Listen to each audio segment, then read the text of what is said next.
This is how to amend clay soil for gardening. My backyard has that black gumbo sort of clay soil that is either sticky as glue or as hard as concrete. My backyard also has a tendency to flood on occasion. I mean, really flood.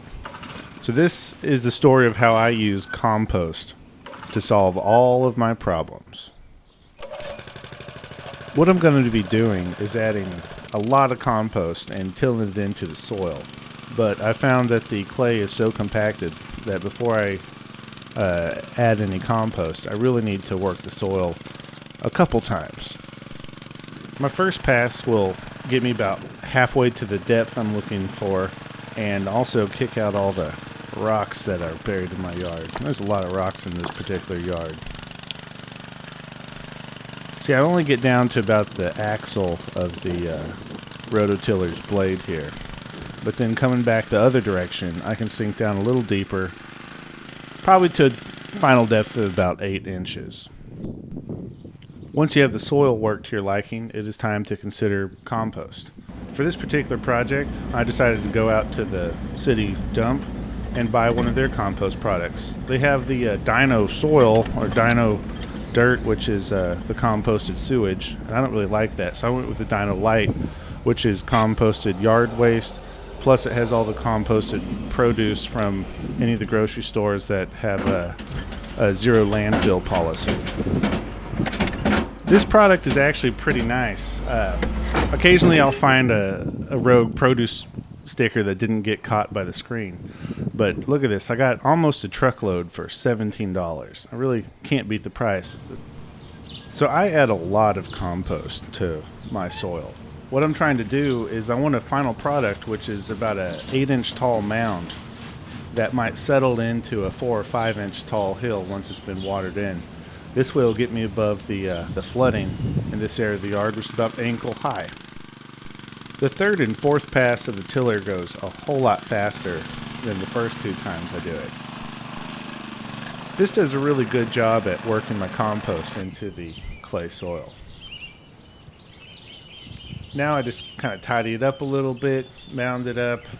While I'm doing it, I'll also remove any grass clumps that are easy to get to. I will be mulching this very heavily. First step before I mulch is I'll get some cardboard. You got to steal it from your local recycling center. I'll use this to smother out the grass, and the hope is that the cardboard will last long enough to actually kill the grass before it has a chance to poke out of your mulch. The mulch is something I get from the dump as well. It was a double grind fine, which is made out of recycled construction lumber. And I found a few questionable items in there, some painted wood and a couple shards of treated and some plastic chips. But overall, it's a pretty clean product. It's probably 99.9% untreated wood. And as far as toxicity goes, I think that'll be okay. So today's project is a garden expansion. I had 2 rows for several months now. And I think considering that this compost is on the lower quality side, that I wasn't completely happy with how plants were growing. So I'm adding some fertilizer to these plants, just a little bit. I don't know what makes all this nutrients, bioavailable to plants, but I assume some time will help get everything broke down and working better. So next year I would hope not to have to fertilize. But a little bit of fertilizer, I don't think that would hurt anything, honestly. The risk would be if I did it time and time and time again, 30 years or 50 years of doing it, that I would add a bunch of salt to my soil. But I don't see the problem with using a little fertilizer. Semi-organic, kind of organic practices, that's fine with me. So now it's time for the final mulching. This part I'll do a lot slower and more carefully, so I don't hurt my little plants. And it's all handwork.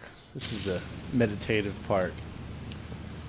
Since this mulch isn't composted at all, I just put it right up on the plants.